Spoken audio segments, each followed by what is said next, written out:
Luc, chapitre 13. À ce moment-là, quelques personnes qui se trouvaient là racontèrent à Jésus ce qui était arrivé à des Galiléens dont Pilate avait mélangé le sang avec celui de leur sacrifice. Jésus leur répondit, « Pensez-vous que ces Galiléens étaient de plus grands pécheurs que tous les autres Galiléens parce qu'ils ont subi un tel sort? Non, je vous le dis. Mais si vous ne changez pas d'attitude, vous périrez tous de même. Ou bien ces 18 personnes sur qui la tour de Siloé est tombée et qu'elle a tué, pensez-vous qu'elles étaient plus coupables que tous les autres habitants de Jérusalem? Non, je vous le dis. Mais si vous ne changez pas d'attitude, vous périrez tous de même. Il dit aussi cette parabole. Un homme avait un figuier planté dans sa vigne. Il vint y chercher du fruit et il n'en trouva pas. Alors il dit au vigneron, « Voilà 3 ans que je viens chercher du fruit sur ce figuier et je n'en trouve pas. Coupe-le. Pourquoi occupe-t-il la terre inutilement? » Le vigneron lui répondit, « Seigneur, laisse-le encore cette année. Je creuserai tout autour et j'y mettrai du fumier. Peut-être à l'avenir donnera-t-il du fruit. Sinon, tu le couperas. » Jésus enseignait dans une des synagogues le jour du sabbat. Or il y avait là une femme habitée par un esprit qui la rendait infirme depuis 18 ans. Elle était courbée et ne pouvait pas du tout se redresser. Lorsqu'il la vit, Jésus lui adressa la parole et lui dit, « Femme, tu es délivrée de ton infirmité. » Il posa les mains sur elle. Immédiatement elle se redressa et elle se mit à célébrer la gloire de Dieu. Mais le chef de la synagogue, indigné de ce que Jésus avait fait une guérison un jour de sabbat, dit à la foule, « Il y a 6 jours pour travailler.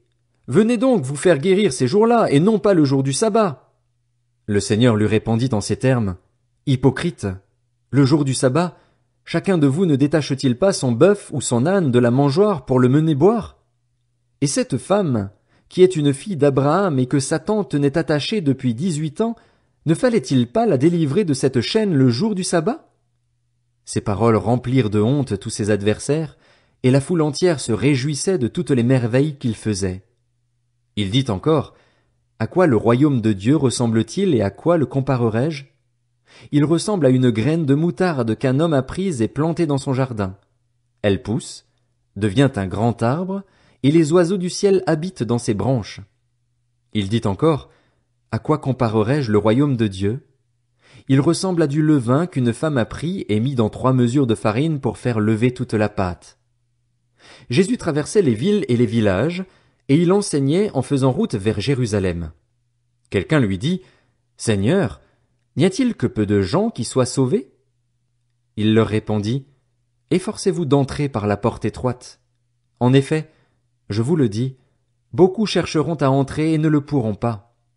Quand le maître de la maison se sera levé et aura fermé la porte, vous qui êtes dehors, vous commencerez à frapper à la porte en disant, « Seigneur, Seigneur, ouvre-nous. » Il vous répondra, « Je ne sais pas d'où vous êtes. » Alors vous vous mettrez à dire, « Nous avons mangé et bu devant toi, et tu as enseigné dans nos rues. » Il répondra, « Je vous le dis, je ne sais pas d'où vous êtes. Éloignez-vous de moi, vous tous qui commettez l'injustice. » C'est là qu'il y aura des pleurs et des grincements de dents, quand vous verrez Abraham, Isaac, Jacob et tous les prophètes dans le royaume de Dieu et que vous serez jetés dehors. On viendra de l'est et de l'ouest, du nord et du sud, et l'on se mettra à table dans le royaume de Dieu. Certains parmi les derniers seront les premiers, et d'autres parmi les premiers seront les derniers. Ce même jour, des pharisiens vinrent lui dire, « Va-t'en, pars d'ici, car Hérode veut te faire mourir. » Il leur répondit, « Allez dire à ce renard, voici, je chasse les démons et je fais des guérisons aujourd'hui et demain, et le 3e jour j'aurai fini. Mais il faut que je poursuive ma route aujourd'hui, demain et le jour suivant, car il ne convient pas qu'un prophète meure ailleurs qu'à Jérusalem. Jérusalem, Jérusalem, toi qui tues les prophètes et qui lapides ceux qui te sont envoyés, combien de fois j'ai voulu rassembler tes enfants comme une poule rassemble sa couvée sous ses ailes, et vous ne l'avez pas voulu. Voici que votre maison vous sera laissée déserte. Je vous le dis, vous ne me verrez plus jusqu'à ce que vienne le temps où vous direz, « Béni soit celui qui vient au nom du Seigneur. »